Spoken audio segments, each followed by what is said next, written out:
Bible talks about the prospect of a future hope, our coming saviour who will wipe away every tear from every eye, who will take all our sorrows, pain and suffering and deal with them, set us free from the bondage they often tangle us up into. And the amazing thing is that we can live in the reality of that hope today by knowing the joy of our salvation and knowing the joy of the one who is our saviour, Jesus Christ. J.S. Bach wrote about such joy almost 300 years ago. His famous piece of choral music comes to mind. I remember trying to learn to play this little tune on the piano when I was a child, trying being the operative word. The hymn goes, Jesu, joy of man's desiring, holy wisdom, love most bright, drawn by thee our souls aspiring, soar to uncreated light. These verses express a close, friendly and familiar friendship with Jesus. They take the focus off ourselves and up onto Jesus. We pick up such joy as we continue looking at Isaiah 43. Picking up from where we left off last time, we continue into verse 20. Verse 20 says, very truly I tell you, you will weep and mourn while the world rejoices. You will grieve, but your grief will turn to joy.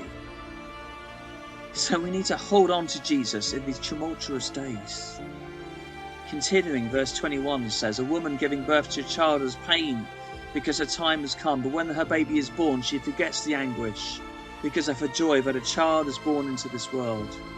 So with you, now is your time of grief, but I will see you again and you will rejoice and no one will take away your joy. Yes, there is pain in our lives, there is suffering. A baby is born with, the mother has pain when she gives birth to her child. But that pain is quickly overshadowed by the joy of the birth, the joy of new life. And you see, God is birthing a new life to us. He's birthed us Jesus, and in a few weeks' time at Christmas, we're going to be celebrating the birth of God's Son, Jesus, to us, our Saviour. So it will take some time to come. But come the child will, and we will rejoice. Back to Isaiah 43, verse 23, continuing, Isaiah writes, in that day you will no longer ask me anything. Very truly I tell you, my Father will give you whatever you ask in my name. Until now you have not asked for anything in my name. Ask and you receive, and your joy will be complete. We need to keep asking and seeking God, otherwise the joy that he wants to give us will be limited due to our unbelief, our sin, and the struggles we all find ourselves in this fallen world. I love the Irish blessing that goes, may the road rise up to meet you. May the wind always be at your back. May the sun shine warmly upon your face. The rain fall softly upon your fields. And until we meet again, may God hold you in the palm of his hand.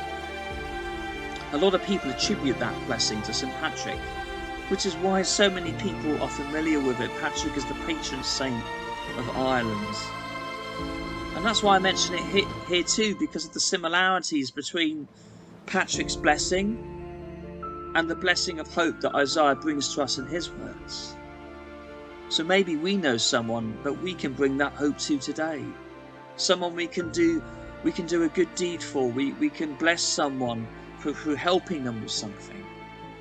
But ultimately, the best hope we can give to someone is the hope of Jesus. So will you come to the Son today? Will you find hope in Jesus Christ, because he came to rescue us. He came to bring us hope. Thanks for watching. Bye-bye.